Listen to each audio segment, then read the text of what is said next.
박중훈이라는 대배우의 가장 결정적인 10가지 순간. 너무 촬영이 힘들어서 이대로 죽었으면 좋겠다 생각도 한 기억이 나요. 웃기는 연기를 하니까 내 앞에는 아무도 없는 거예요. 안 웃으려고? 네, 아무도 멋있잖아. 성공했으니까 폼이 난 거죠. 지금. 떠나는 비행기 속도 후회했어요. 나야 뭐 뜻한 바가 있어서 공부 안 하기로 하는데 이거는 한심하다 이랬는데 서울대학교 경영학과 다니는 애들.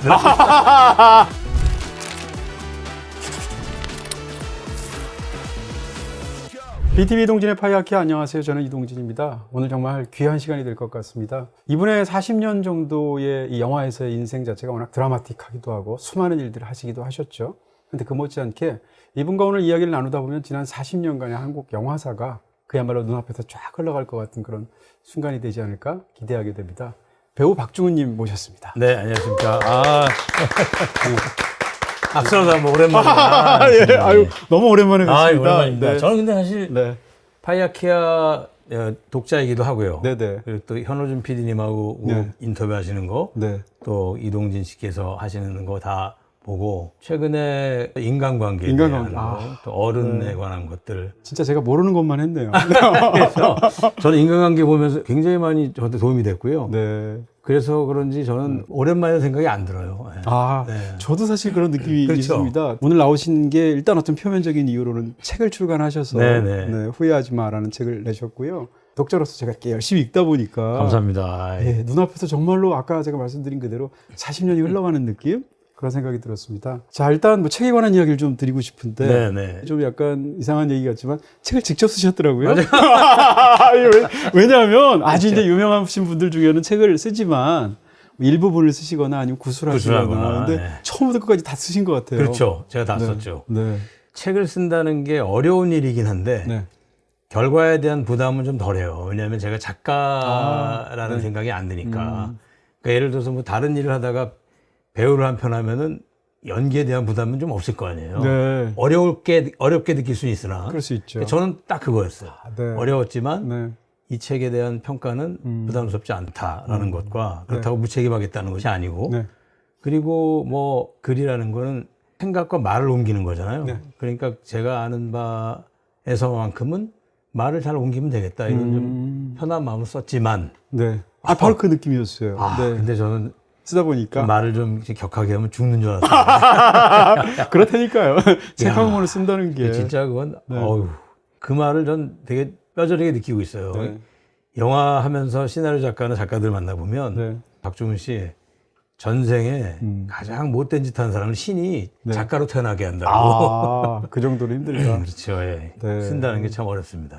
사실은 이제 첫 영화 감독하실 때도 시나리오를 직접 쓰셨고 그때도 어려운 일을 하셨습니다만 근데 저는 이제 독자로서 과연 어떤 얘기일까? 상당수는 내가 아는 얘기가 아닐까? 사실은 그렇게 생각했습니다. 왜냐하면 오랜 세월 팬이자 뭐 관객이자 이런 사람으로서 또 가끔씩 또 사석에서 뵙기도 했었고요. 굉장히 다 아는 얘기가 많을 것 같았는데 그렇지 않은 부분도 의외로 굉장히 많았고요. 그게 이제 사건과 상황과 영화 네. 작품은 인터넷만 검색하면은 저에 대해서는 네. 기록이 다 있기 때문에 별로 어렵지 않게 찾아볼 수가 있는데 제가 이제 중점적으로 뒀던 거는 그 사건과 상황에 처했던 제 마음을 좀 많이 썼어요. 그러다 보니까 아무리 친한 사람이라고 하더라도 이동진 씨하고는 영화부 기자 하실 때 한 25년 넘게 알고 지냈습니다만 네. 그때 상황을 다 제 심리를 알지를 말씀드리지 못했죠. 못했잖아요. 네. 그런 것들이었고 책을 저는 일찍부터 써야겠다. 뭐 무라카미 같은 경우는 아침에 쓴다면서요? 네네 그렇다고 근데 하죠. 저는 네. 밤에 쓰시는 낮에는 써야겠다. 최소한 두세 네. 시는. 근데 네. 꼭 쓰기 시작하면 밤 12시예요. 네.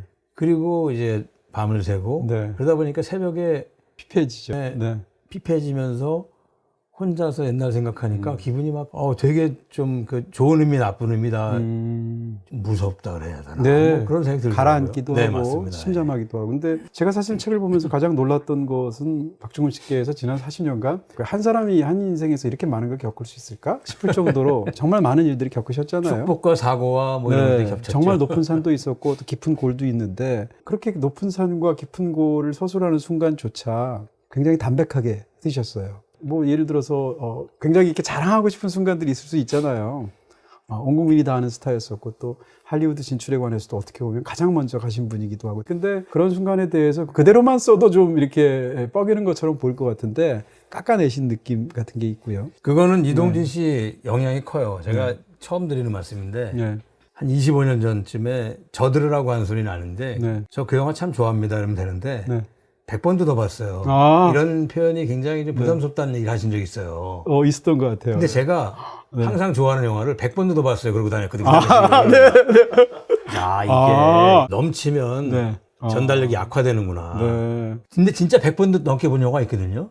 스카페이스? 진짜 100번 넘게. 100번도 넘게 봤어요. 네. 이건 뭐 100번을 넘어서 150번이냐 아니냐 차이지. 네. 근데 그 영화조차도 100번도 넘게 봤어요를 안 해요. 심지어는 맞는 말인데. 맞는 말인데도 그 다음부터는 뭐 잘 안 세워봤습니다만 수십 번은 봤어요. 이런 정도 넘어가는데 네. 아니면 많이 봤어요 하고 넘어가는데 초반에 너무 까칠한 사람 만나셔가지고. 아니요. 그 저한테 언어 생활에 많은 장애가 있으시겠어요. 아니, 제가 표정이나 말 톤이나 이런 모든 것들이 저로서는 평범하게 하는데 일반적인 기준에 비해서는 좀 에너지가 많다 보니까 네. 과장처럼 많이 받아들여요. 제 연기도 그렇고 네. 표현까지도 100번도 더 봤으면 안 되겠구나. 네. 그걸로 인해서 네. 강조하고 싶을 때 더 눌렀던 네. 실제로 굉장히 큰 저한테는 좋은 영향이었어요. 그래요. 그래서 그 책을 쓸 때도 네. 딱 그런 느낌. 네, 맞아요. 제가 좀 자제했다기보다는 100번도 더 봤어요를 한 20번쯤 봤어요라고 쓴 거죠. 예. 네. 실제로 한 70번쯤 보신 건데. 70번은 이상. 그렇죠. 네. 딱 느낌이 이해가 됩니다. 믿기지 않지만 저는 사실 이제 박중훈 하면 떠오르는 이미지가 소년 같은 이미지거든요. 오늘 딱 뵙는데도 와, 너무 젊어 보이신다고 생각했는데 내년에 환갑이세요. 어떻게 해요? 4개월 뒤요. 4개월? 환갑. 네. 네. 저 물어보지 않으셔도 대답하고 싶은데 네. 환갑이 되는 마음, 야 너무 신기하고 기뻐요. 기쁘다고요? 네, 왜냐하면 어렸을 때 어른들 환갑일 때가 기억나거든요. 네. 제가 그 순간이 된 거 아니에요. 그렇죠. 너무 기쁜 거예요. 그러니까 야 내가 내 인생에도 이런 날이 오는구나. 뭐 이런 기분이에요. 저는 앞으로도 계속 그럴 것 같은데 건강을 유지한다는 전제하에는 70도 궁금하고 언제까지 살지는 아무도 모르지만 인간의 생명은 80도 궁금해요. 네. 그래서 저는 60이 된다는 게 네. 이야 내가 60대가 되다니 라는 게 제일 기쁘고요. 네. 그리고 이제 50대가 지났다니 40대는 옛날이라니 이거는 조금 서운한 감이 있습니다만 그 약간 뒤에 오는 감정이군요, 오히려. 그 뒤에요. 예. 네. 첫 번째가 기뻐요. 네. 그리고 어디 가서 네. 저 60입니다. 그러니까 뭔가 좀 기분이 좋아요. 아, 좋으세요? 네. 전 진짜로 좋아요. 왜 나이 든 거 뭐 어떤가 싶어요. 그렇군요. 네. 환갑이라는 것 자체가 인생에 아주 큰 텀을 하나 돌았다는 의미지 않습니까? 당연히 수십 년간 돌아보셨을 거고요, 삶을. 근데 그 계기가 이제 사소한 것이었는데 어떤 모임에서 만난 분이 살짝 해주신 말이 결정적인 계기가 됐다고. 네, 그 차인표 씨하고 네. 저하고 축구선수 이용표 네. 선수 그리고 진우션의 션 아, 네. 마라톤하고 좋은 일 많이 하잖아요. 다 건강한 사람들이네요. 맞아요. 네. 근데 그 자리에 저녁 때 먹고 차 마시고 왔거든요. 저로서는. 거기 술 안 먹을 것 같아요. 술 안 마셔요. 네. 근데 차인표 씨가 저한테 각자의 꿈을 한 번씩 얘기해 보려는 거예요. 근데 차인표 씨가 워낙 공부하는 걸 좋아해서 네. 히브리어를 공부해서 네. 성경을 좀 읽고 싶다는 꿈을 갖고 있었대요. 저는 생각해 보니까 칭찬 좀 받고 싶더라고요. 칭찬이요. 네. 내가 칭찬을 못 들어본 지가 너무 오래됐어요. 평생 듣지 않으셨어요? 아니, 한 지난 10년 동안 감독하면서 칭찬을 못 듣고 네.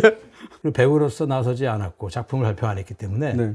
칭찬을 그렇게 많이 수십 년 들었는데 그렇게 칭찬을 꽤 못 들으니까 네. 좀 마음이 서운하더라고요. 네. 그래서 그냥 나도 모르게 칭찬을 좀 듣고 싶다라고 얘기했어요. 네. 그 말을 차인표 씨가 기억을 하고 네. 지난 초여름쯤에 형님 그 책 한번 써보시죠. 그래서 그냥 그러려니 하고는 아이 뭐 이랬는데 계속 압박을 가하고 해서 그날 저녁에 네. 한번 써볼까. 근데 이동진 씨도 기억하지만 일간지에 25년 전쯤에 칼럼을 2년 동안 일주일에 한 번씩 연재를 한 기억이 있어서 네. 그때 왜 생각이 글로 정리된다는 느낌을 저는 굉장히 수혜를 많이 받은 사람이거든요. 네. 이거 쓴 다음에 효과는 너무 좋았는데 네. 야 이걸 쓸 엄두가 안 났다가 네. 어떻게 했어요. 네. 그렇게 된 게 개그입니다. 사실 이제 모든 일은 저질러야 되는 게 아닌가 싶기도 맞아요. 하고요. 네. 근데 올해 마침 우리 왜 십진법 좋아하잖아요. 네. 1985년 11월 11일이 제가 레디고 소리를 처음 들은 날이에요. 네. 그러니까 얼마 전이죠. 네. 그러니까 딱 40년이 됐고 40년 네. 그리고 20살의 영화배우가 됐고 네. 그리고 제가 60이 됐잖아요. 너무 딱딱 맞네. 그래서 뭐 십진법이 딱 맞아서 야 이때 내 주위 지인이 이렇게 원하면 이건 뭔가 써야 되는 거가 아닌가. 네. 책만 이제 40만 권 팔리면 되겠네요. 종이로 된 책이 예전에 비하면 이렇게 현저하게 많이 그럼요. 부수가 적어졌다는 거를 그냥 막연히 알고 있다가 이번에 실감하시게 구체적으로 알게 됐죠. 돼서 네. 그래서 이제 제가 제 책 후회하지 마로 다시 한번 일으켜보자. 네. 그런데 읽어주시면 정말 고맙죠. 제가 졸필이지만 6필로 쓰긴 썼습니다. 네, 그래서 약간 손으로 더듬어가는 것 같은 그런 느낌으로 제가 열심히 읽었던 기억이 나고요. 뭐 책에서 자체가 이제 본인의 특히 이제 영화를 하시면서 40년 세월을 수료하신 내용들이 주 내용이다 보니까 오늘 어떻게 한번 이 좋은 기회를 살려볼까라고 제가 고민하다가 조금 전에 십진법 얘기하셨는데 박중훈이라는 대배우의 가장 결정적인 10가지 순간 뭐 이렇게 한번 꼽아봤어요. 예. 일단 뭐 헤드라인만 그럴듯하고요. 네, 네. 알맹이는 제가 하나도 없어요. 근데 이 헤드라인으로 지금부터 이제 조금 전에 말씀하셨던 날짜 이런 걸 포함해서 순서대로 한번 훑으면서 특히 이제 한 10편 정도의 영화로 관련된 이야기를 좀 여쭤보는 식으로 한번 자료를 근데 이동 씨는 네. 말이 그리 돼요. 아니 진짜 본인은 좀 쑥스러워하실지 모르지만 네. 앞에서 칭찬드려서 네. 말씀을 하시면 그게 다 글로 정제된 것 같아요. 아니에요. 뒤에서 완전히 어버버합니다. 좋습니다. 네. 첫 번째는 조금 전에 말씀하셨는데 연도로 이제 우리가 보통 기억하기는 1986년도라고 이야기를 하는데 근데 66년생이시잖아요. 맞아요. 그러니까 만으로 딱 20살 때에 첫 영화를 찍으셨습니다. 근데 그 영화가 이제 깜보라는 영화이고 깜보라는 게 요즘은 이제 젠슨 황이 또 이제 한국에 와서 치킨집 갔을 때 그 이름으로도 알려져 있잖아요. 요즘은 깐부라는 말로도 쓰는데. 깐부 맺는다, 그쵸, 동지 그쵸. 맺는다. 네, 깜보 이런 걸로. 지역마다 깐부라고도 부르고 깜보라고도 부르고 뭐 이랬었어요. 네, 그 당시에는 이제 서울에서 깜보라고 불렀던 기억이 나고. 맞아요. 예. 어쨌건 깜보라는 영화로 데뷔를 하셨는데 20살이었고 이전에 영화 찍으신 적이 없었고 중앙대학교 연극영화과 1학년이셨고 이러던 분이 갑자기 주연으로 발탁되신 거예요. 근데 최근에 또 이제 그게 굉장히 화제가 된 게 올리신 그 사진 때문인데 예. 김혜수 씨가 또 그게 데뷔작이시잖아요. 그러니까 김혜수, 박중훈이라는 두 명의 정말 수십 년간 가는 스타가 같이 사진을 찍은 김혜수 씨의 중학교 졸업 사진. 그 사진에서 가죽 잠바 같은 거 입으셨고요. 영화 의상이에요, 이게. 나름대로. 그게 영화 의상이요. 힘이 들어간 거죠. 그래? 김혜수 씨 졸업식인데 김혜수 씨는 옆으로 드셨더라고요. 맞아요. 저 기억도 안 나지만 네. 사진을 보니까 그렇더라고요. 그렇죠. 그래서 그 사진을 보면서 제일 먼저 느낀 것은 와 40년 전에 두 분이 지금하고 똑같으면서도 너무 어렸던 시절이잖아요. 또 한 가지는 40년 전에 그 당시로 스타로 막 올라오시던 분들인데 아직까지도 이분들이 이렇게까지 스타라는 게 놀랍다는 생각을 했거든요. 그리고 이 책에서 가장 재밌던 것 중에 하나가 저도 얼핏 알고만 있었던 내용인데 깜보에 캐스팅된 그 과정이 너무 재밌더라고요. 네. 일단 그 어려서부터 끼가 있으셨고 1학년이 되어서 영화에 출연하고 싶은데 연은 없고 그러니까 당시에는 이제 충무로에 모여 있었고 그때 있었던 그 호텔 근처에서 맞아요. 네. 직접 만드신 수제 명함을 영화인들한테 돌리면서 대학교 1학년짜리가 영화에 써달라고 하신 거예요. 그러다가 이 깜보라는 영화에 오디션을 봤는데 떨어지셨는데 그게 너무 이제 본인은 하고 싶으시니까 다음날 영화사를 다시 찾아갔고 시키지도 않았는데 거기서 청소 시작하셨고요. 밥 먹다가 단무지 모자르면 갖고 와라 그러면 앞에 분식점 가서 가져왔다고 이런 일을 계속 반복하시다가 친해지고 난 다음에 1시간만 시간을 달라라고 한 다음에 오디션을 봐서 그분들 다 죽이셨다는 거 아니에요. 맞아요. 예. 이 얘기가 너무 무슨 거짓말 같죠? 위인전에 나오는 얘기 같아요. 이 얘기를 한번 좀 해주세요. 그 전에 전사를 짧게 얘기하면 네. 10대 때 우리나라는 특히 공부 잘하는 학생이거나 그렇지 않거나 두 부류로 나누잖아요. 근데 저는 선생님 흉내도 잘 내고 기타도 잘 치고 사회도 잘 보고 연극부도 하고 굉장히 지금 생각하면 가진 게 많았는데 학교에서나 집에서나 열등감을 강요당했어요. 왜요? 공부를 잘하지 않았다는 이유로. 그리고 통신단에는 주의가 산만하다. 주의가 산만하여 성적이 안 오름. 이런 게 많았어, 저는. 그리고 집에 가면은 공부가 우선 최고의 가치고 부모님이. 이해합니다. 예전 부모님의 생각을. 그래서 내가 잘하는 게 있나 자신감도 좀 결여가 됐었고 했었는데 배우는 하고 싶었거든요. 그 찬스가 와서 다른 말 표현보다 이 말이 가장 적합한 것 같은데 옆도 뒤도 아무것도 안 보이는 그냥 내가 배우가 캐스팅되기 위한 사람만 보이고 그냥 하얀 바탕에 그 사람만 있는 것 같은 그게 감독이었거든요. 그래서 그냥 저도 무아지경에서 모든 것을 쏟아내야겠다라는 마음을 했던 것 같아요. 근데 뭐 수줍게만 있고 재능이 없는데 배우가 되기 위해서 거기 쏟아낸다고만 해서 효과가 있지는 않을 거 아니에요. 그러니까 그동안에 있었던 것을 농축해서 쏟아내는데 거기서 이제 맞은 거고요. 그다음에 그 역할이 고려하는 20대 청년이었으면 안 됐을 텐데 딱 제가 살던 그 까불고 내면엔 좀 우람이 있고 제비역인가요? 그거하고 너무 맞았던 거예요. 그 역할하고. 그러니까 거기서 캐스팅이 된 거죠. 근데 굉장히 그때 암담했었어요. 그러니까 맨주먹으로 육중한 철문 두드리는 누가 나올까? 이렇게 아는 집에 들어가서 초인종을 눌러도 혹시 없지 않을까? 이러는 거잖아요. 근데 안에 아무도 있을지도 없을지도 모르는데 그 고동색 육중한 철문을 주먹으로 두드리는 그런 기분이었어요. 네. 근데 그게 문이 열려서 네. 배우가 된 거죠. 네. 입문하게 된 이야기 자체도 너무 드라마틱한데 그리고 나서 1년 뒤에는 정말 저도 이제 그 시절을 겪었던 사람으로서 어마어마한 인기를 가졌던 그런 흥행작이 됐죠. 그게 아마 흥행 1위였던 영화였던 것 같고요. 87년도에 미미와 철수의 청춘 스케치. 그렇습니다. 이 두 번째 순간인데요. 미미와 철수의 이제 청춘 스케치에서는 이제 이 작곡하신 그 강수현 씨와 함께 두 분이 이제 미미와 철수로 나와서 그 영화가 이제 어마어마한 인기를 끌었던 뒤에는 울리고 또 이제 중반부까지는 엄청나게 웃기는 로맨틱 코미디 같은 그런 영화였었죠. 그렇죠. 그 영화를 지금 떠올리시면 지금하고는 굉장히 영화를 만드는 환경도 달랐을 거고요. 그럼요. 굉장히 현장에서 그 당시를 한번 떠올리시면 어떤 느낌이 드세요? 대부분 그 나라의 국격과 정치, 경제, 사회, 문화, 오락, 레저, 스포츠, 과학이 다 비슷해지는 것 같아요. 수준이. 네. 그러니까 제가 80년대 때 영화를 찍었다라는 것은 40여 년 전에 우리나라의 인권, 또 우리나라의 노동 환경, 경제적인 뭐 상황 종합해 볼 때 지금하고는 형편없이 수준이 낮았잖아요. 네. 마찬가지로 영화도 우리나라 안에 있는 커뮤니티니까 그거와 걸맞는다는 표현이 잘 맞는지 모르겠습니다만 네. 걸맞게 열악했어요. 네. 얘기가 너무 많지만 한 가지 예를 들면 사회 인식도 좀 이유가 되는데 왜 그런지 모르겠어요. 신인 배우가 현장에 앉아 있으면 건방진 거예요.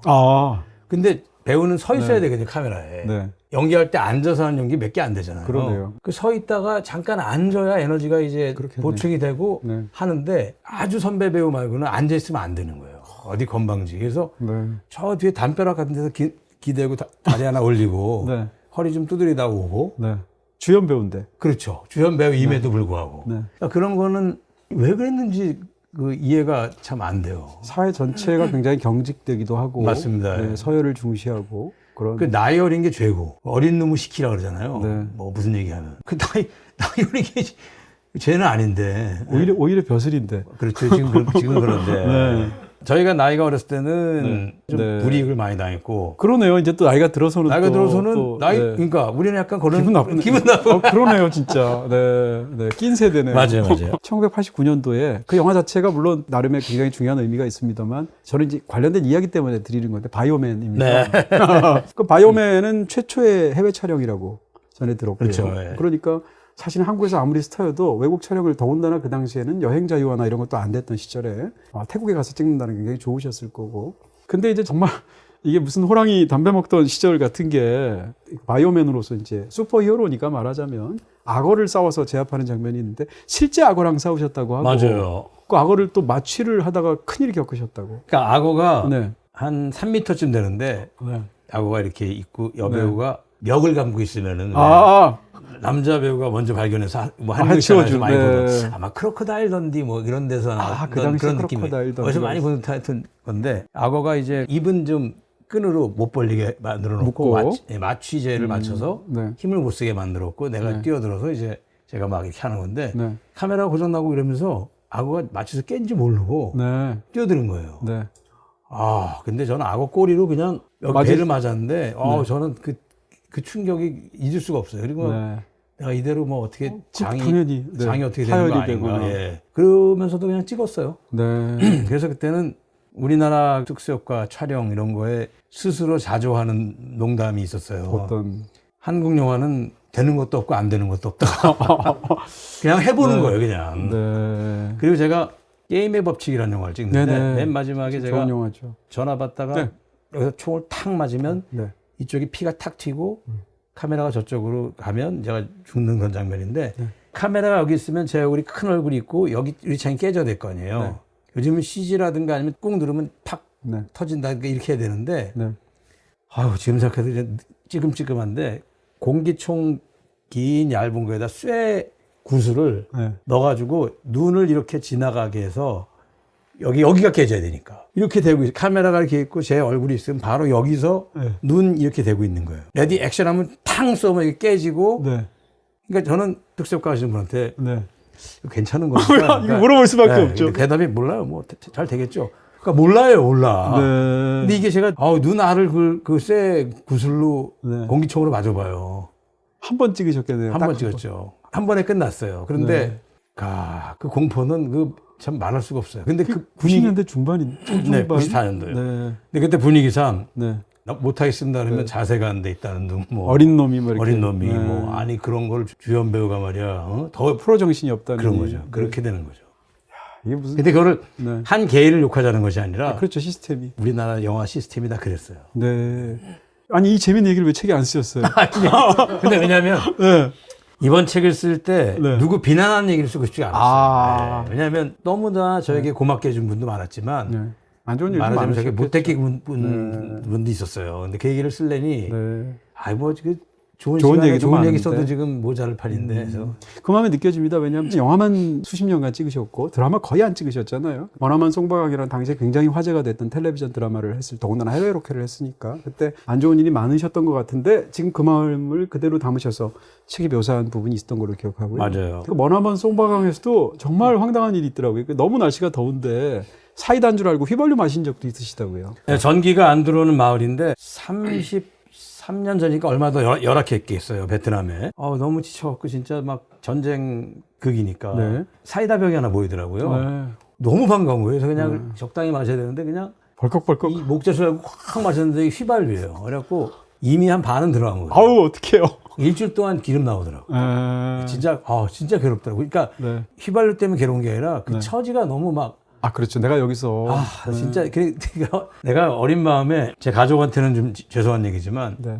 황용조 선수가 1992년도에 바르셀로나 올림픽에서 금메달을 딴 다음에 인터뷰에서 네. 훈련이 너무 힘들어서 이대로 죽어버렸으면 좋겠다라는 말을 차에 했거든요. 뛰어들고 싶다고 했죠. 아 그랬나요? 네. 그때 제가 93년도니까 그 말이 유행할 때거든요. 너무 촬영이 힘들어서 그냥 이대로 죽었으면 좋겠다 생각도 이렇게 막 너무 몽롱할 때 한 기억이 나요. 네. 너무 육체적으로 힘들었던 그 당시만 나더라도 24시간 밤을 새고 계속해서 휴식이 없고 몸을 쓰고 하다 보니까 육체적으로 거의 극한까지 오거든요. 위기 때 사람이 드러난다고 하잖아요. 네. 그때 사람들의 성격이 드러나요. 그러겠죠. 네. 특히 또 외국 촬영은 또 향수병까지 있고 8개월 찍으면서 좋은 친구들도 많이 만났는데 저 사람은 좀 나쁜 사람이구나 이런 사람들을 몇 명 만났어요. 그래서 그 작품을 떠올리면 그 기억 때문에 조금 별로 이렇게 좋지가 않고. 안 쓰려고 그랬어요. 네. 그러다가 이제 그래도 중요한 일이니까. 맞아요. 네, 오해하셔서. 쓰다가 네. 거기 김의성 배우가 나오는데 저거 친구거든요. 네네. 야, 의성아, 내가 지금 책을 쓰고 있는데 네.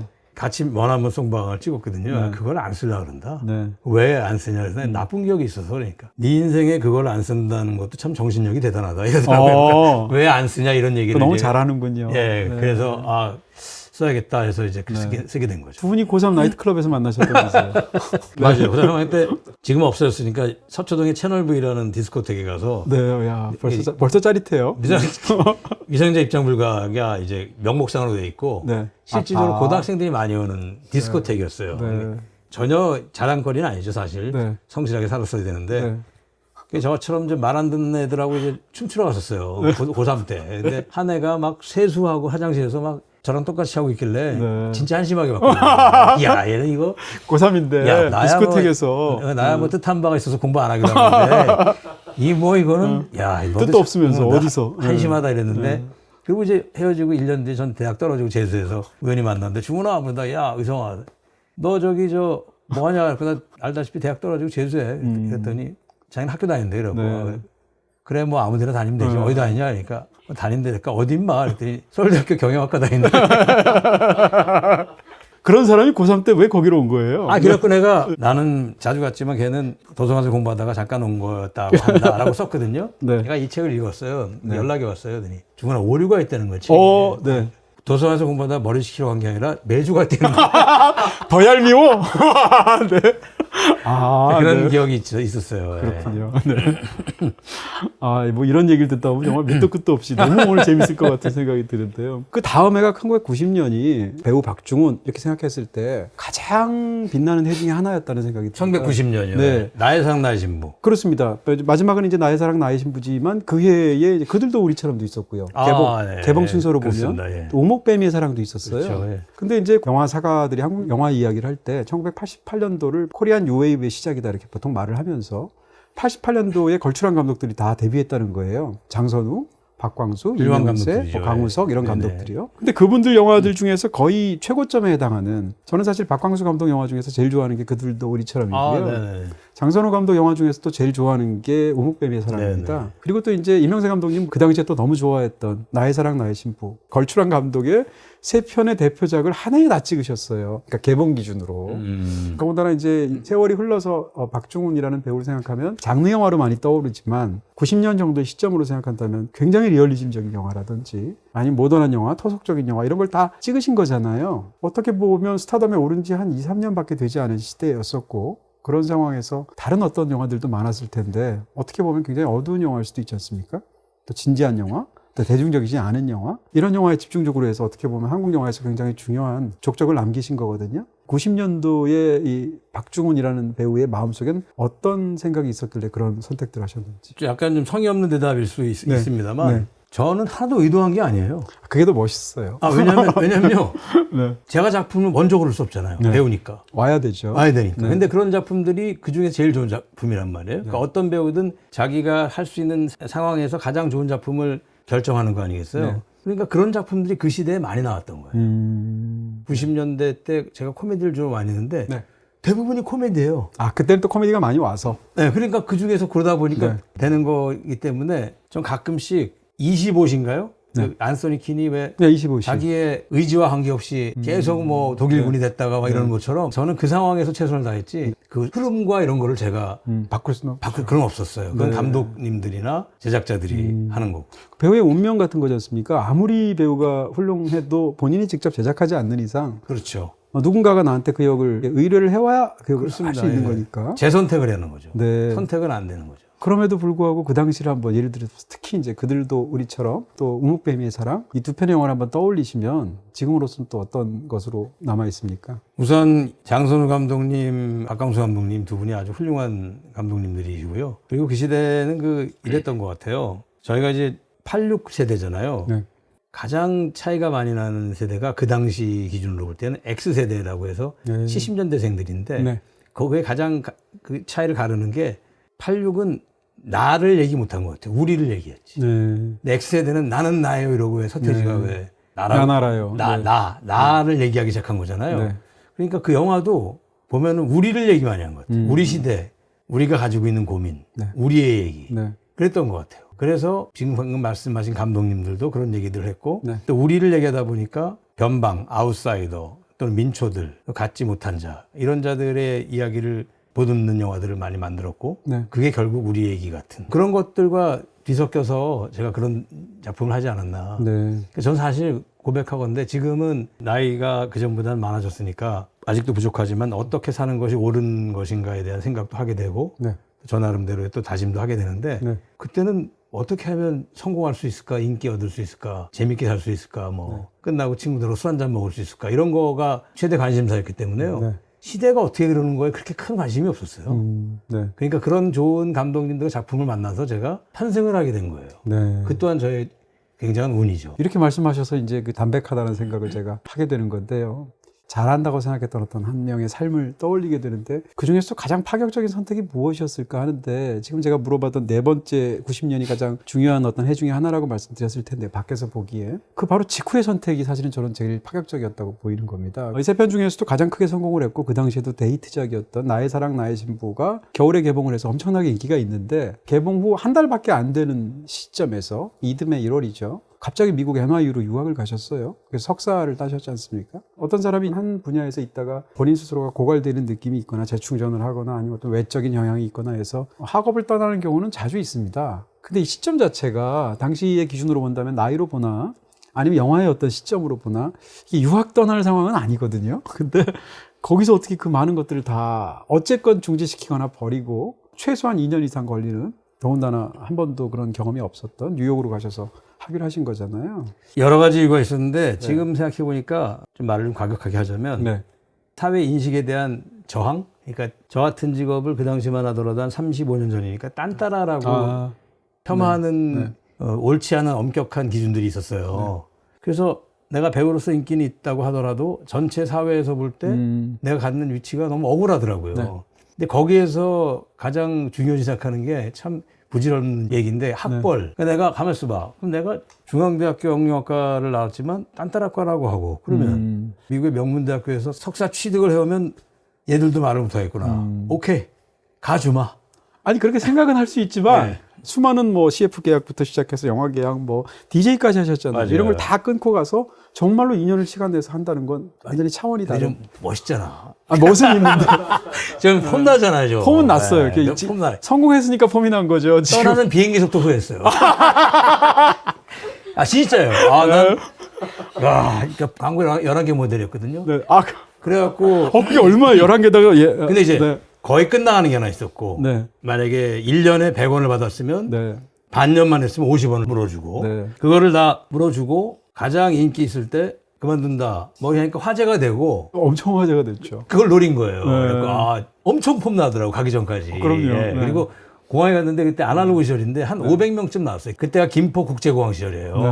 그래서 아버지 어머니하고 인사 제대로 못하고 떠밀려듯이 팬들이 너무 많아서. 가고 뭐 고민형 그래갖고 다 싸들지도 못하고 놔두고 갔거든요. 그렇죠. 비행기를 탔는데 네.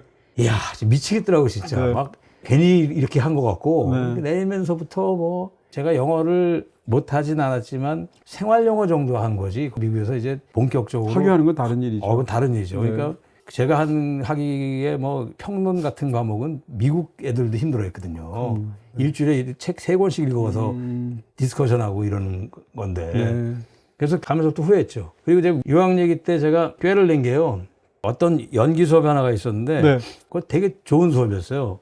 첫 학기 첫 수업에 어느 마을에 있는데 자기 이름과 직업을 정하래요. 어. 뭐 소방관, 네. 뭐 세탁소 주인, 네. 식당 주인, 뭐 이렇게 정해서 그게 한 학기 동안 매 클래스마다 만나면서 이렇게 서로 인사하고 성격을 발전시키는 수업이에요. 네, 네. 그때 누가 한 명이 죽어요. 어. 그러면은 설정으로. 네, 그러면 이게 관계가 성립이 되는 거예요. 네.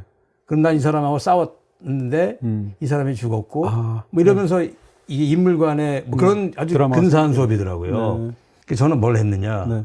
알코올 중독돼갖고 말 잘 못하는 역을 했어요. 그래서 핵심은 이제 말 못하는 자. 말 잘 못 알아듣고 딴 얘기도 되는. 그러니까 그래갖고 그 동네 알코올 중독. 그러니까 네, 혼자 중얼중얼 영어를 잘 못 알아도 괜찮은 거예요. 무슨 얘기하면 I don't know 뭐 이러고 다니는 거예요. 네. 그래갖고 저는 이제 그 수업을 잘 넘겼거든요. 연기는 너무 잘하실 테니까. 너무 잘했어요. 이거 그러니까 나는 그때 내가 그 부분에 있어서는 야 내가 머리가 좋구나.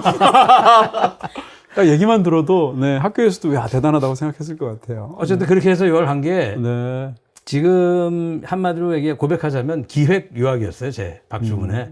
그러니까 20대 중반에 생각한 건데 물론 그 기획 유학을 얻기 위해서 들인 공이 진짜 공부하기 위해서 한 유학이나 기획 유학이나 같은 공은 들어가요. 네. 근데 이제 솔직한 심정은 네. 기획 유학이었고 잘하지 못하더라도 먼 훗날 내가 살면서 영어를 조금이라도 더 해놓으면 좀 도움이 되지 않을까라는 생각도 있었고. 그게 또 이제 일부러 그러신 것도 아닌데 이제 뒷날 그걸 너무 또 잘 써먹게 된 어떤 또 기회가 그렇죠. 오고요. 네. 다섯 번째 순간은 이제 1993년도입니다. 그렇게 해서 2년 있다 돌아오시는데 아무리 인기가 있으셨어도 이제 2년간의 공백이 있었고 무슨 영화를 할지가 굉장히 중요한데 물론 중간에 약간 기획대로 안 된 영화도 있었지만 어쨌건 이 관객들 입장에서 보면 돌아와서 처음 하신 영화가 투캅스. 투캅스죠. 강호석 감독님. 그러니까 아까 그 말씀을 하신다면 능력도 출중하셨겠지만 운도 정말 좋으신 겁니다. 떠나기 전에 영화가 나의 사랑 나의 신부고 돌아와서 첫 영화가 투캅스예요. 맞아요. 지금까지 회자되는 영화들인데 90년도 12월에 나의 사랑 나의 신부가 당시 최고의 단관 개봉관인 네. 피카디리 극장에서 개봉했었고 네. 돌아와서 찍고 나서 개봉한 영화가 정확하게 3년 뒤인 90년 3년도에 피카디리 투캅스죠. 극장이에요. 맞아요. 12월에. 네. 그래서 3년 전에 가겠습니다가 영화가 소위가 터졌고요. 네. 히트로. 네. 다시 3년 뒤에 다녀왔습니다 하는 영화 똑같은 극장에서 똑같은 시기에 네. 대형 히트를 해서 네. 저는 뭐 재미없는 3류 소설은 돼요. 네. 제 인생이. 네. 진짜 너무 고맙죠. 예. 사실은 그 원스 어폰 어 타임 인 아메리카 보면 그 로버트 드니로가 뉴욕에 있는 버스 정류장을 떠났다가 돌아오는 것을 그냥 이어지면서 사람 분장만 바꿔서 똑같은 데로 들어가다 나오는 걸로 묘사하거든요. 그렇군요. 딱 그 느낌이 드네요. 피카디리를 떠나서 피카디리로 돌아오는 그러네요, 것 같은. 그러네요. 투캅스 이야기 하셨는데 이제 강호석 감독의 최고 히트작이 되기도 하고 또 이후에 시리즈까지 이어지기도 하고 또 이전에 칠수와 만수가 있었습니다만 또 이제 안성기 선배님과의 국민적인 파트너십 같은 게 생기기도 하지 않습니까? 투캅스 제 기억으로는 당시 포스터가 웃다 죽어도 좋다 뭐 맞아요. 이랬던 그 메인 카피였던 기억이 나고요. 실제로 굉장히 웃긴 영화였지 않습니까? 근데 그 영화를 찍으면서 실제로 현장에서 너무 웃겨서 코미디 영화인데 왜 현장 분위기는 싸늘한데 웃기는 영화가 있고 실제로 현장에서도 사람들이 너무 뒤집어졌는데 그게 그대로 가는 분위기가 있다면 후자 쪽이었다고 이 책에 적혀 그렇죠. 있습니다. 그러니까 두 가지가 있어요. 사실은 현장에서 너무 웃겨서 못 찍은 부분들이 대부분이었을 뿐더러 네. 그게 이제 배우의 뭐랄까 재능 쪽에 가깝다면 영화 자체가 웃겨주는 거 있잖아요. 그건 감독의 재능에 가깝잖아요. 그러니까 두 가지가 너무나 절묘하게 풍성하게 만났던 영화예요. 네. 강우석 감독님의 아주 출중한 연출이라고 생각을 하는데 네. 제가 이제 너무 웃기는 연기를 하니까 카메라를 이렇게 앞에 해놓고 모두가 빠지고 카메라를 전선으로 연결해갖고 아예 내 앞에는 아무도 없는 거예요. 안 웃으려고? 네, 동신호흡 같은 걸 하니까. 하는데도 그거 다 마이크는 따로 설치해놓고 그리고 네. 저 떨어져가지고 네. 웃으면 안 되니까. 누르고 그렇게 한 적도 있었을 정도로. 네. 근데요 현장에서 웃으면요 네. 극장에서 웃어요. 아. 그래서 저는 카메라가 이렇게 있으면 네모난 이 이제 커버가 있고 안에 렌즈가 있잖아요. 네네네. 그럼 가까이 있을 때는 한 이 정도 거리거든요. 네. 이 정도 크기의 얼굴이 이렇게 있는데 이렇게 보면 여기가 네. 이거 과장한다고 듣지 말아 주십시오. 네네네. 여기가 관객 같아요. 때로는 몇백만 명, 때로는 천만 명. 네. 그 앞에서 내가 연기를 하는 것 같아요. 그러니까 막 그 기운을 막 받는 거예요. 네. 배우라는 게 사람 인변에 아닐 삐자를 쓰거든요. 네네. 사람이 아닌 게 그 뜻이 유희 유자인가 잘 논다는 뜻이에요. 네. 우수할 우자. 사람이 아닌 게 우수하게 잘 놀고 네. 인기를 먹잖아요. 인간의 길. 네. 그래서 저는 배우를 하면서 사람의 막 기운을 막 받는 게 어떤 사람 기빨린다 그러는데 네. 저는 기가 충전돼요. 촬영장의 카메라 앞에서. 카메라 앞에서도 배우 이제 관객들이라고 생각을 하니까. 네. 또 동시에 저에게 카메라는 종교 같죠. 카메라가 우습게 보이지가 않는 거죠. 이게 몇백만 명이 나를 보고 있다는 생각 때문에 굉장히 숙연한 마음을 가지고 있었죠. 굉장히 자주 떠오를 것 같은 그런 말씀을 해주셨는데 사실 오늘 지금 저희 분위기도 굉장히 좋은 거 보이시죠? 여기 스텝 몇 명 안 되지만 빵빵 터지는데 진짜, 예. 제 생각에 나중에 보시는 분들도 아마 이 기운 그대로 느끼지 않을까. 좀 썰렁한 얘기지만 빵 있으면 하나만 주시기 바랍니다. 이거 꼭 넣어주세요. 항상 성공하는 건 아니다. 이런 걸로. 아니 빵 터졌으면 이왕 터진 거 하나 먹으면 네네네. 좋겠다. 아니 내가 이런 게 한계예요. 아니야. 너무 인간미가 있고 좋았어요. 네. 더 좋아졌습니다. 당황되는데. 네. 해밀 없이 숨쉬기 가능? 태양을 그냥 쳐다보는 게 가능? 비다샵은 처음이야? 비다샵에서는 인터넷 가입도 가능. 비더샵? 인터넷도 다이렉트로 가입하면 매달 2,200원 추가 할인 가능. 온라인 전용 할인. 사은품 대신 매달 14,300원 요금 할인 가능. 바로 할인. 주말도 야간도 오늘도 설치 가능. 365 설치. 24시간 언제나 전화 없이 셀프로 쉽게 가입 가능. 바로 가입. 3년 약정은 너무 길지? 부담 없는 1년 약정 가능. 2030 다이렉트. 늦은 밤 9시에도 전문 상담사와 가입 상담 가능. 야간 상담. 외계인도 가입 가능? 비다이렉트 샵에서는 모두가 가능. 비다이렉트 샵에서는 모두 다 가능. 비다샵 가능. 비더샵 가능? SK 브로드밴드. 투캅스 얘기까지 했습니다. 네네. 네, 이제 97년도 이야기를 드리게 됐습니다. 6번째 순간이 되는데요. 진짜 그 당시에 저도 이제 기자였을 때여서 떠올려 보면 한국 영화는 둘 중에 하나, 박중훈 씨가 주연으로 나오는 영화랑 박중훈 씨가 안 나오는 영화 이럴 정도로 편수도 일단 굉장히 많았고 또 박중훈이라는 배우의 어떤 스타 파워도 가장 강고했던 그런 시절이 아닌가 싶고요. 투캅스 이전에는 사실은 약간 청순 스타 느낌이었잖아요. 그렇죠. 젊은이 쪽에 좀 네. 근데 투캅스 이후로는 약간 국민 코미디 배우가 된 느낌 같은 게 있었지 않습니까? 특히 이제 코미디 쪽으로 굉장히 사람들이 좋아해서 일련의 영화들이 굉장히 많이 나왔습니다. 영화적으로는 지금까지 그렇게까지 평가를 받고 있지 않은 것 같은데 저는 박중훈 코미디의 한 정점이 사실은 할렐루야라고 생각하고요. 그거 백상예술대상 남우주연상 받았어요. 그러니까요. 네. 지금 사람들이 다 스마트하더라고요. 알아보는 거죠. 그럼요. 당연히 코미디 영화로 수십 년간 저희를 사로잡아 오셨고 너무 잘하시겠습니다만 할렐루야쯤 오면 정말 뭐라고 그럴까요? 이제 우리가 약간 표현을 작두탄다는 얘기하지 않습니까? 기량적으로 배우 박중훈의 어떤 코미디 연기의 절정을 본 느낌이 사실 있었습니다. 그 당시에 1년에 코미디 영화를 너무 많이 하셨는데 또 너무 큰 사랑을 받으셨는데 이런 코미디 영화에 관한 생각들을 좀 여쭤보고 싶습니다. 영화에서 어떤 성격이나 매력이 있잖아요. 이제 그 성격이 매력으로 느껴지잖아요. 또 작동했다고 하면 반드시 그 배우의 자연인이 가지고 있는 부분. 그런데 그 자연인이 많은 걸 가지고 있다고 해서 반드시 영화에서 다 나오는 건 아니에요. 아. 그런 경우는 좀 불행하죠. 네. 근데 어떤 배우가 액션으로 아주 멋있게 정말 카리스마 있게 박력 있게 연기를 했다 그러면 그 배우를 만나보면 진짜로 그런 면이 원이 있어요. 있단 말이죠. 그래서 코미디만큼은 네. 저는 한 명도 못 본 것 같아요. 그러니까 평상시인데 안 웃기는데 영화에서 웃기는 배우는 한 명도 못 본 것 같아요. 그래요? 예, 좀 미안한 소리지만 네. 내가 볼 때 코미디 하면 안 되는 배우인데 다른 매력이 충분히 있거든요. 근데 코미디를 자꾸만 도전할 때 좀 안쓰러워요. 왜냐하면 코미디는 감독이 수위 조절을 다 해놓고 네. 상황을 만들어 놓은 상태에서는 배우가 칼춤을 춰야 돼요. 그렇겠죠. 네. 배우가 진짜 작두를 타야 되는데 네. 그 작두 못하면 안 되거든요. 발 베는 거죠. 그렇죠. 그래서 코미디만큼은 노력한다고 되는 것 같잖아요. 재능 같아요. 근데 제가 초중고에서 거의 학교에서 제일 웃기는 했어요. 그럴 것 같아요. 그리고 나한테는 네, 친구들 너무 좋았을 것 같아요. 그리고 선생님 흉내를 과목별로 다 냈어요. 나는 남을 웃기는 게 너무 익숙해요. 네. 살면서 평생을. 네. 그러니까 거기다가 심지어 머리 좋은 사람들이 열심히 노력해가지고 시나리오까지 써가지고 웃기려고 만들어 놓고 소품, 상황, 음악까지 다 준비해놨잖아요. 네. 저는 뭐 너무 좋은 거죠, 너무. 네. 그러니까 달리기 잘하는 그 선수가 네. 쿠션 있는 에어 신발 신는 것 같은 느낌이 드는 거예요. 네. 코미디는 재능이 있어야 된다. 그런데 90년대 제가 코미디를 많이 했잖아요. 네. 뭐 일반적으로 우리가 제일 좋아하는 음식이 뭐 맛있는 불고기, 뭐 갈비찜 뭐 이런 네. 거라고 생각할 때 네. 갈비찜만 일주일 먹은 거예요. 아. 그러니까 관객들한테 물리게도 했고 맛있는 음식도 하루 이틀이지. 네. 저도 하면서 나중에 지치더라고요. 근데 그때 제 나름대로 애로가 뭐였냐면 악순환인지 선순환인지 모르겠는데 박중훈이 나온 영화가 제일 흥행이 되고 흥행 보증수표라는 얘기를 듣고 박중훈이 계약을 하면 바로 다음날 전액 투자비가 영화사의 통장으로 입금이 되고 네. 그런 시대죠. 그래서 그 영화가 또 흥행이 되고 그러면 거봐 박중훈 나온 코미디 영화를 만들어야 돼가 막 기획이 되고 네. 계속 그렇게 굴러왔던 것 같아요.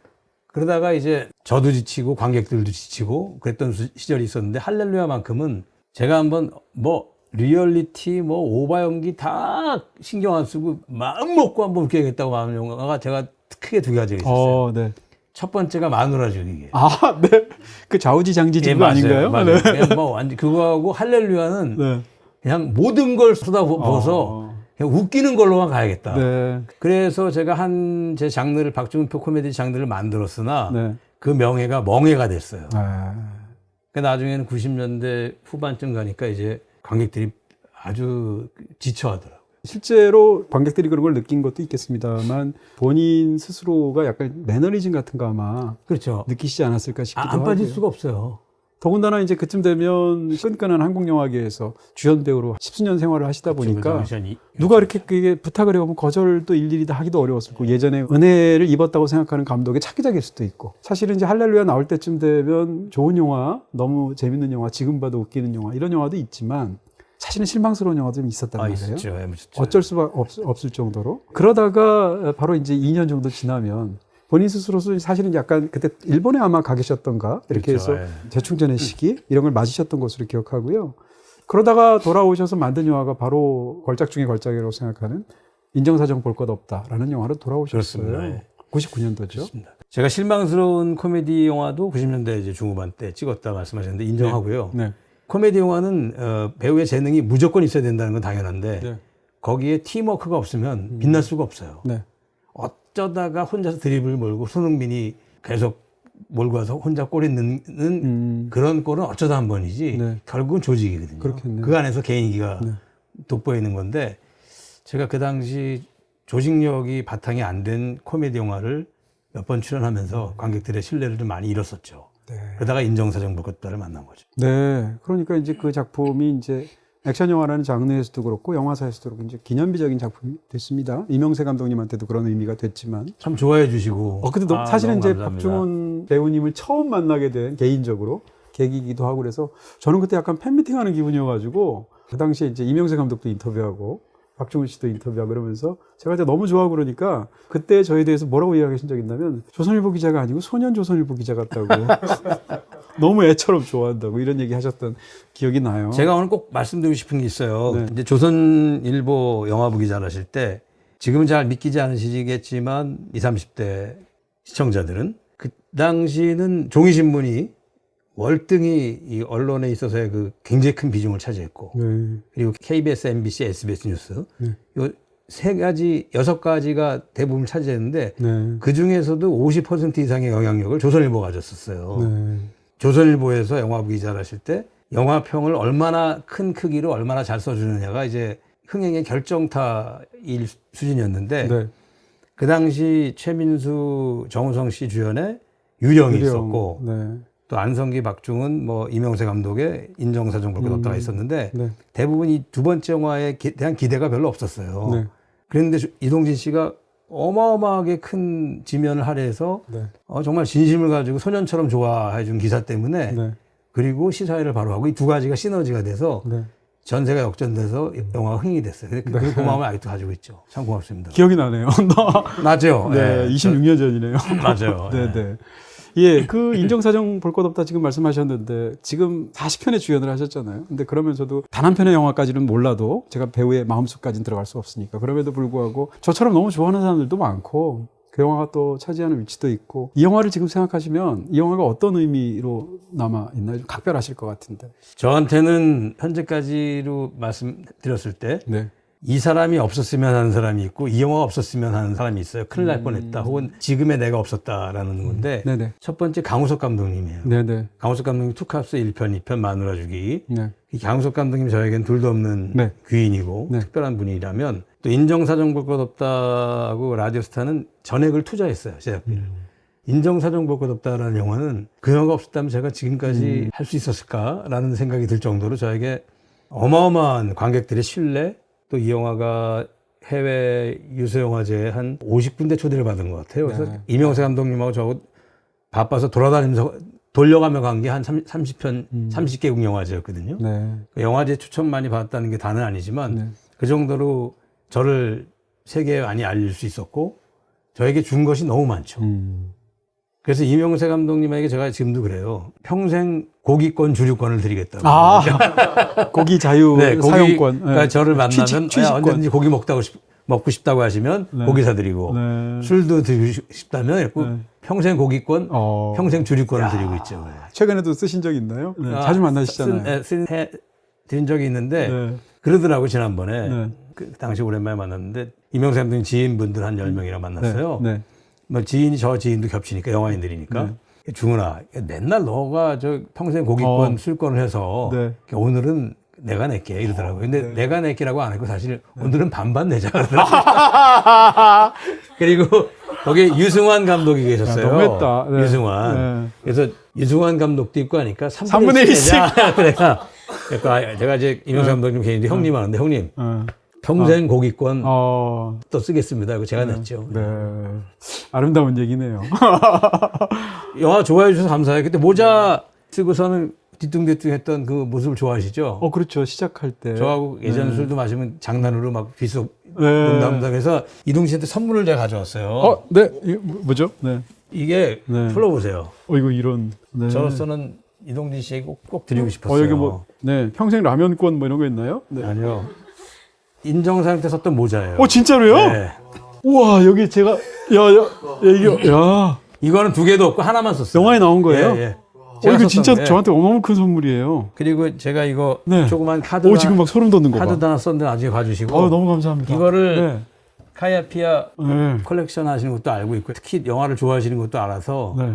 제가 드리고 싶었어요. 너무 감사합니다. 네. 이따 사인 여기다 꼭 좀. 네, 여기다가 했는데 네. 모자 안에다 할까요? 네. 아니요, 모자 바깥에 크게 이렇게 써주세요. 진짜요? 네. 예, 알겠습니다. 야, 이거 그럼 그대로 땀 같은 것도 그대로 그럼요. 있는. 아니 이제 빨긴 빨았어요. 네. 이거. 예. 너무 감사합니다. 네. 진짜 감사합니다. 네. 그 마음에 드시는 거죠? 아니 저는 지금 파이아카에서 받아본 최고의 선물인 것 같은데요. 좋은 술을 한 병 드릴까 하다가 아니요, 저게 지난번에 네. 이제 인간관계 보니까 술도 안 드시고 괜히 그렇게 말해가지고 요즘 말이야. 네. 아니 그래서 사실 이동진 씨가 신문사 계실 때 1년 LA에 그 연구원으로 네. 하셨을 때 네, 본 적이 가족들하고도 있습니다. 식사를 한 적이 있었는데 그때 아마 책을 한 2권을 3권을 쓰시는 게 목표였고 맞습니다. 네. 그때도 인정사정 얘기를 하셨고요. 맞아요. 그래서 하여튼 제 주위에 인정사정 볼 것 없다를 좋아하는 특히 기억에 남는 몇 분이 계세요. 네. 그 중에 한 분이셔서 야, 이 모자 하나 주고 한 5분을 얘기하네. 아니요, 할만 20분 정도 생색을. 특집 방송을 내고 싶은데 아 진짜 감사드리고요. 네네. 자연스럽게 그 다음 이야기로 역시 일부러 그런 건 아닌데 이어지게 되는데요. 그러다 2002년이 되면 인정사정 볼 것 없다의 성과하고도 관련이 있다고 할 수 있겠죠. 찰리의 네, 진실이라는 맞습니다. 할리우드 영화에 출연하셨습니다. 사실은 지금은 아까 말씀하셨던 한국의 어떤 국격이라고 그럴까, 뭐 이런 한국의 어떤 문화적인 위상이라고 그럴까, 이렇게 해서 뭐 빌보드 차트 1위에도 오르고 아카데미 상도 받고 이런 것들이 어떻게 보면 와, 이게 꿈 같은 일들이 다 현실이 된 시대지 않습니까?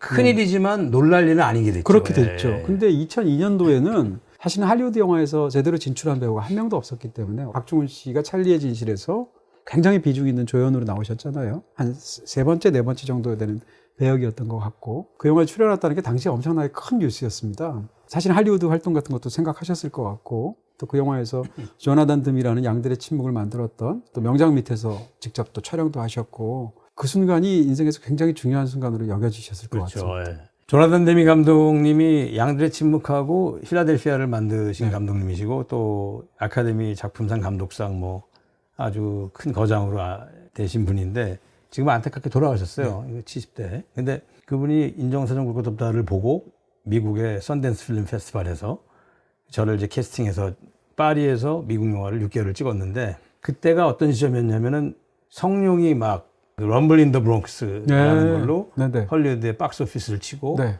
주윤발이 올라오고 방탄승 같은 막 영화 그리고 찍고 네. 아시아 배우들이 올라올 때예요. 맞습니다. 네.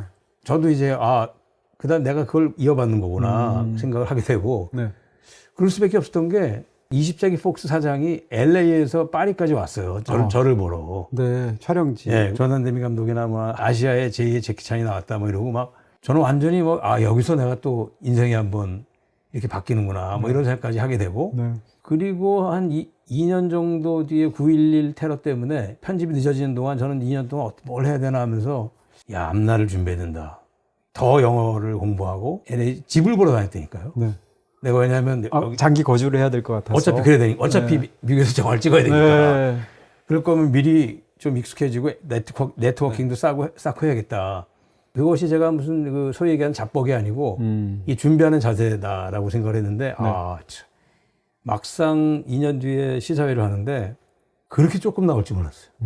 그리고 영화에 대한 평가가 일반적인 그 흥행 성적으로 보면 좋지가 않았어요. 아주 저조했고 네. 그러다 보니까 자연히 제가 할 수 있는 찬스가 줄어들었죠. 줄어들고 그 다음에 듀리 베리모랑 로맨틱 코미디를 하려고 했는데 그게 또 뭐 어떻게 계속 잘 안 됐는데 어쨌든 그 당시 이제 실망감이 컸었어요. 네. 그렇지만 그 당시로서는 미지의 첫눈을 밟은 셈이잖아요. 네. 그랬던 그 짜릿함, 뿌듯함은 아직도 남아 있습니다. 네. 근데 제가 처음 한 게 많아요. 네. 처음 한 사람들의 좋은 점, 나쁜 점이 첫눈을 밟는 설렘은 제 거예요. 네. 근데 밟았는데 낭떠러질 수 있잖아요. 그러니까 위험과 설렘을 같이 가져가는. 네. 그래서 낭떠러진 적도 있고요. 네. 그리고 설렘을 제가 오롯이 가져간 적도 있었고요. 그래서 두 가지가 다 있었어요. 근데 선구자라는 자부심도 있는데요. 네. 뭐 약간 좀 멋있게 보이는 것도 있지만 좀 외롭기도 했었어요. 그렇죠. 앞에 뭐 네. 발자국도 없고. 뭘 어떻게 해야 될 바를 몰랐었고. 어떻게 보면 한국 배우의 할리우드 진출사라고 한다면 첫 발자국에서 일종의 소년 등과를 하신 거죠. 그런 노력들과 그런 선행된 일들이 있었기 때문에 뒤에 일들까지 이어지게 되는 네. 그런 부분이 있을 텐데. 근데 뭐 오늘 끝날 부분에 또 한 번 더 말씀드리겠습니다만 저는 인간의 앞날과 미래는 아무도 모르지만 네. 수명도 모르고 운명도 모르지만 제가 지금 같은 마음가짐으로는 그것이 나의 그 세계 무대에 나서는데 좋은 첫 걸음이었다.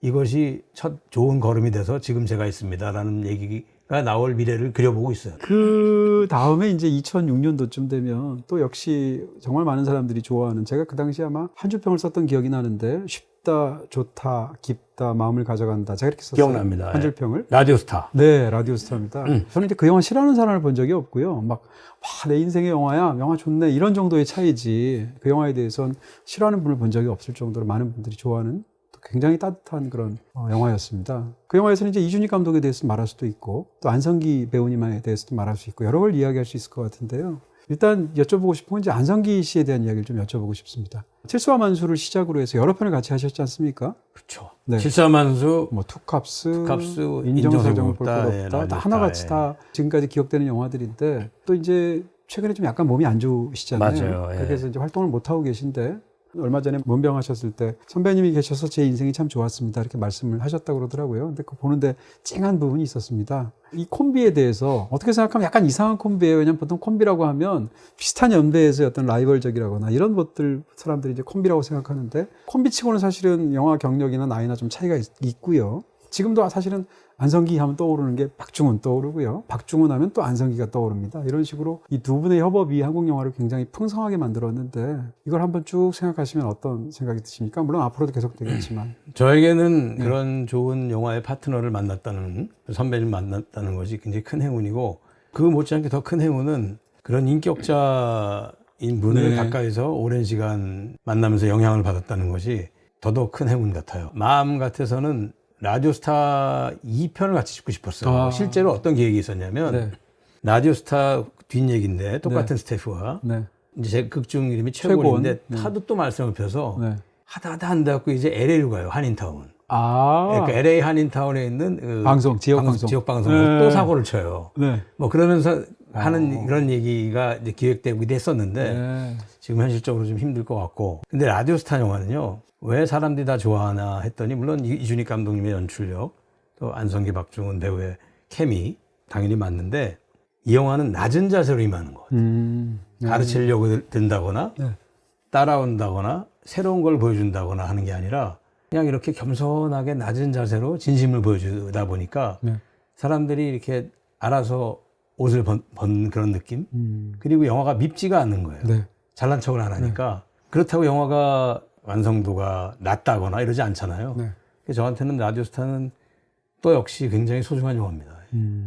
그리고 이제 마지막으로 10번째 단계까지 오게 되는데요. 2013년입니다. 우리는 이제 배우 박중훈만 보다가 감독 박중훈을 처음 만나게 됐고 또 제목도 톱스타였으니까 너무 이 감독으로 데뷔하기에 딱인 본인의 이야기처럼 느껴지기도 하죠. 사실은 이제 감독 생활로서 이제 최근 한 10여 년 정도 일을 열심히 하셨다고 볼 수 있을 텐데 그 과정에서 쉽지 않았다는 이야기를 방송에서도 여러 번 얘기하신 적도 있고 또 이 책에서도 가장 저한테 인상적인 부분 중에 하나가 많이 할 경우에 영화에 관해서 1년에 거절을 100번 하셨다고 제가 봤고요. 100번 넘은 적도 있었어요. 네. 3번 적도 있었어요.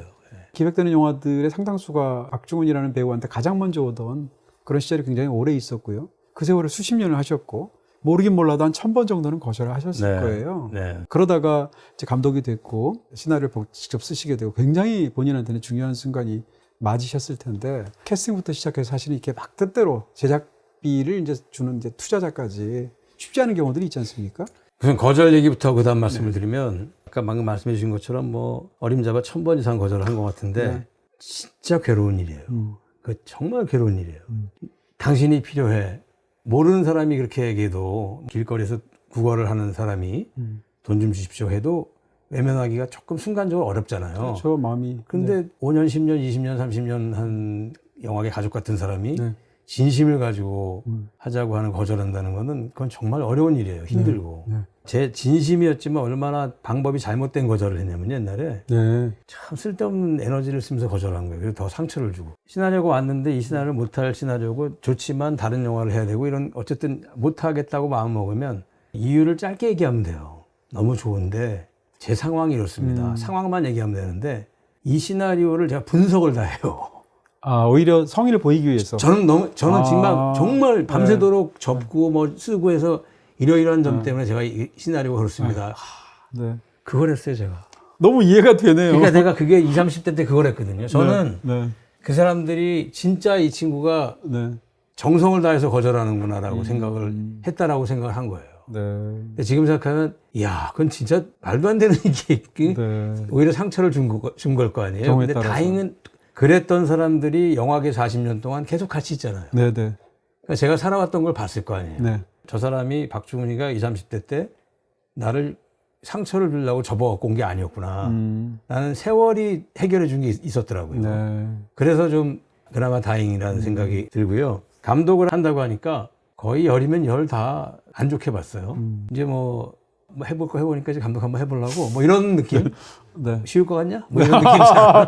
너도 한번 당해봐라. 뭐 너 이런 한번, 거. 이게 우습게 본데 이런 뭐 약간 이런 저한테 이렇게 꼭 집어서 얘기는 안 하더라도 네. 그런 느낌을 받죠. 봤는데 그런 줄 알지만 난 죽어도 할 거야 이놈들아. 내가 얼마나 성공하는 거 봐. 이런 생각이 아니었어요. 네. 그런 걸 알면서도 내가 해야겠다고 생각을 마음먹은 거는 제 책에도 후회하지 마라는 제목처럼 사실은 후회하지 마라고 하지만 후회가 많이 된다는 역설적인 의미도 있거든요. 네. 굉장히 후회가 많이 되는데 감독한 거만큼 후회를 안 해요.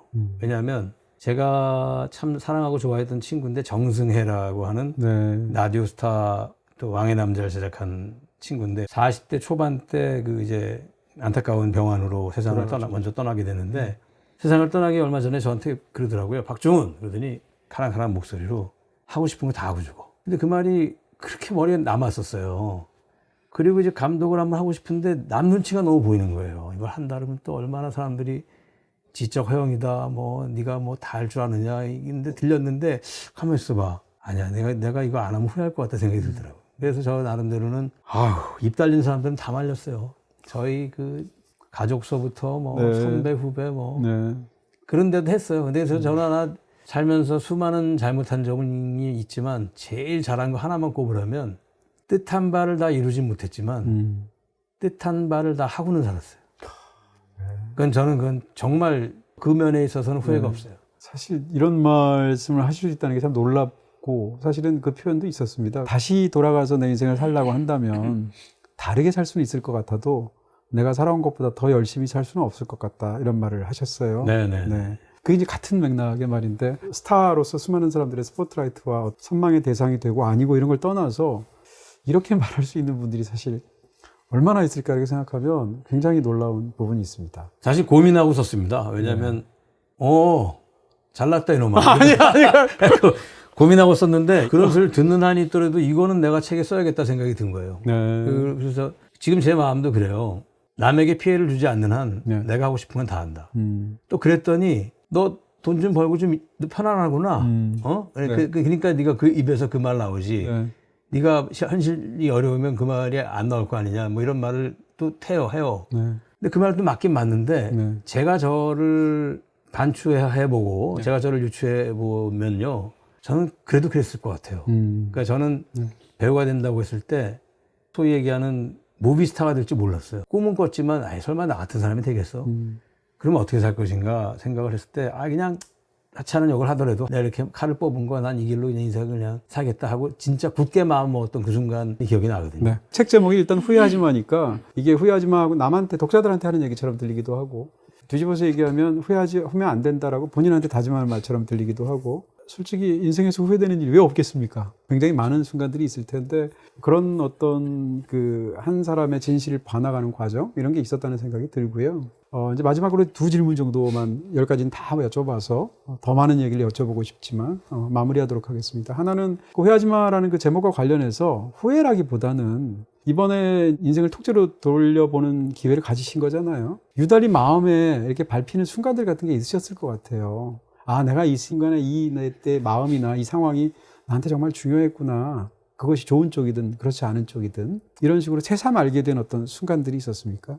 감독을 한 편을 하고 두 번째 감독을 아직도 못하고 있는 건데 이제는 배우를 해야겠다는 생각을 먹은 지는 한 2, 3년 됐어요. 네. 코로나 즈음에. 근데 감독으로서 이제 두 번째 감독을 준비하고 못하는 감독으로 살았던 10여 년이 저한테는 굉장히 힘들었어요. 힘든 게 세 가지인데 하나는 만나는 사람마다 좀 뭐 하냐는 거예요. 열심히 하고 있는데. 난 열심히 하고 있는데 네. 이제 배우는 보이는데 감독은 안 보이죠. 보이잖아요. 네. 또 어떤 친구는 뭐든지 해. 노는 사람으로 보고. 네. 그래 아무도 안 믿어주고. 네. 그리고 시나리오를 써가면 투자사에서 거절하고. 이걸 쓰면 거의 무슨 총알 쏘듯이 온몸에 꽂히는 느낌이 있고. 난사를 하고. 네. 그거를 제가 스스로 나는 괜찮다라고 독려하는 그 시간이 제일 힘들었는데요. 어찌됐든 이렇게 저렇게 영화 쪽의 생활이 40년이 됐잖아요. 네. 이제는 좀 그래도 지금까지 중에서는 제일 단단한 상태 같아요. 네. 아직까지도 연약한 부분이 많겠지만 네. 현재까지의 비교 평가로는 네. 가장 단단한 상태예요. 네. 그래서 좀 이제 무슨 얘기를 해도 조금 더 내 네. 마음이 좀 편해진 것 같아요. 여러 번 그 사이에도 뵙기도 하고 어떤 순간도 있었고 했는데 오늘 이 대화를 나누면서 제가 느끼는 것 어느 때보다도 편안해 보이세요. 맞아요. 제가 편안해서 그래요. 예. 네, 그런 생각이 들기도 하고 과연 그렇구나라는 생각을 하게 됐습니다. 마지막 질문 아주 간단한 거이지만 조금 약간 곤란하실 수도 있는 여쭤보고 싶은 질문을 드리겠습니다. 박중훈 씨처럼 이렇게 필모그래피가 너무 장대한 너무 많은 좋은 영화들도 있고 좀 사랑을 받은 영화들이 있는 분한테 물어보기 그렇지만 더 그래서 오히려 재밌는 건데요. 영상자료원 같은 데서 만약에 타임캡슐 같은 행사를 한국 영화에 관한 어떤 뭔가를 묻어야 되는 그러다 한 100년쯤에 펼쳐야 되는 어떤 행사가 있다고 가정하고요. 야. 벌써 부담되죠? 네. 네. 거기에 근데 모자 다시 주세요. 저건 안 돼요. 괴롭히실 거면 모자 안 주세요. 돼요. 이미 준 거. 근데 그 상황에서 박중훈 씨 목으로 딱 3편 들어갈 수 있다. 딱 3편의 영화만. 그럼 대답을 할게요. 근데 100년 뒤로. 이거는 꼭 전제를 달아야 돼요. 그러니까 네네. 저를 배우로 기용해 주시고 훌륭한 작품을 만들어 주신 4집의 편에 모든 감독님들을 존경하고 네. 존중하고 다 사랑합니다. 네. 그 중에서 제가 생각나는 거를 얘기를 하면 네네네. 궁금하다. 4개 할게요. 안 돼요. 안 돼요. 네 개. 아니요. 네. 배우한테 가장 많이 드리는 게 3편이라고 하네요. 이야, 이거 진짜 투캅스 1편, 1편. 네. 인정사정 볼 것 없다. 네. 라디오스타. 예. 근데 거기에 이제 영화제에서도 보면 스페셜 코멘트가 있잖아요. 스페셜 멘션 있죠. 스페셜 멘션 있잖아요. 있죠. 그게 뭐가 있냐면은 네. 내 깡패 같은 애인. 오늘 사실 그 영화를 여쭤보려고 하다가 맞아요. 내 깡패 같은 애인이요. 김광식 감독. 그 당시 8억인가 9억짜리 아주 저예산 영화인데 흥행도 됐어요. 네. 근데 40년 영화 중에서 그 영화 잘 봤어요 하는 사람이 굉장히 많아요. 그리고 네. 봉준호 감독님을 가끔 뵈면 네. 그 사람이 참 소년 같고 장난기도 많은 좋은 분인데 네. 저를 만나면 몇 가지 영화를 꼽고 그래요. 항상 그 얘기를 하시는군요. 네. 근데 그 중에 나오는 영화가 우묵뱀의 사랑과 내 깡패 같은 애인은 꼭 들어가요. 서로 완전히 반대되는 스타일이에요. 네. 봉준호 감독님뿐 아니라 굉장히 많은 사람들이 내 깡패 같은 애인을 좋아하고요. 또 김광식 감독을 제가 굉장히 좋아합니다. 네. 그 이후에 형제처럼 지내게 됐는데 정말 가장 고통스러운 질문을 마지막에 해주셨습니다. 네. 그리고 여기에 해당되지 않은 많은 감독님. 네. 어쩔 수 없어요. 존중합니다. 네. 네. 네, 이렇게 해서 또 마음에 어떤 작품이 있는지까지 솔직하게 말씀해 주셔서 너무 감사합니다. 가장 감사한 거는 뭐 선물 주신 거고요. 농담이었고요. 네, 오늘 너무 이동진 씨가 네. 파이아키아로 네. 너무나 좋은 이야기 선물을 많이 주신 거에 비하면 네. 조족지혈입니다. 예, 오늘 뭐 소년등과 조족지혈 뭐 다 나옵니다. 오늘 뭐 뻐꾸기 좋습니다. 막 날아다니는 느낌이 드네요. 오늘 뭐 긴 시간 이렇게 좋은 이야기 해주셔서 저희 최대한 편집 안 하는 방식으로 네네. 길게 이렇게 해서 한 3부로 그렇게 나눠. 3부는 아니요. 대부처럼 네, 그렇게 저희가 업로드하도록 하겠습니다. 감사드리고요. 감사합니다. 고맙습니다. 고맙습니다.